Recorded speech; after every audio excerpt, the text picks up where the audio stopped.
I got a really quick one for you guys today. Somebody asked from an older video how to refurbish an older diamond plate. Sometimes these can get some rust on there. This one's actually not too bad, but hopefully you guys are gonna be able to see it. One thing I can say is make sure that you clean this off. So like I use these in the kitchen for my kitchen knives. And when I'm done, I make sure that I rinse it all off and clean it up. And then I make sure I dry it and I leave it in the drying rack to air dry on top of that. But sometimes, yes, some surface rust will show up and it can be a lot worse than this.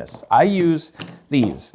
This is sort of the secret weapon to rust in my shop. These are made by Klingspor. They're SandFlex hand blocks. There's a fine, a medium, and a coarse. And when you look at them, it's essentially a rubber block similar to an eraser. This is not a sponge at all.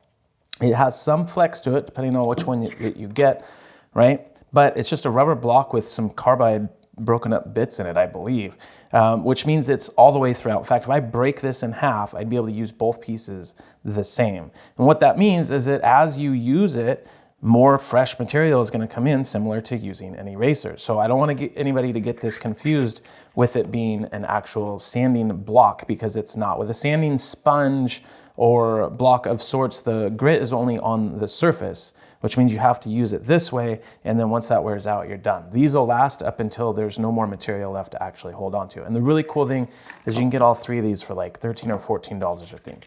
I'll leave a link down in the description for you guys if you guys want to check these out. I've been using them for years and they work great. I usually start with a medium.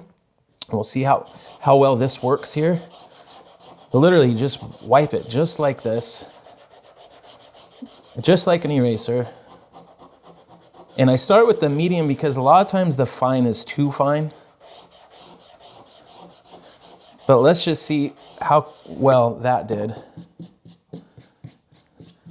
From my vantage point, it's basically brand new. So hopefully you guys can tell the difference here. And because there is a little bit of squish to it, you can kind of run it this way to get in between these grooves.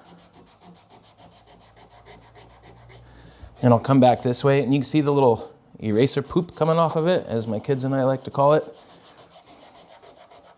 But it works really, really well, just like this. And now we basically have a nice brand new diamond plate. I also use these on all of the metal surfaces, especially the cast iron surfaces in my shop as well. If I'm putting new wax, say, on the table saw or the bandsaw or even the joiner, I will use these to get rid of some of the tough spots there too. So again, I'll leave a link down below for you guys that need to use these. Otherwise, we'll see you guys in the next video.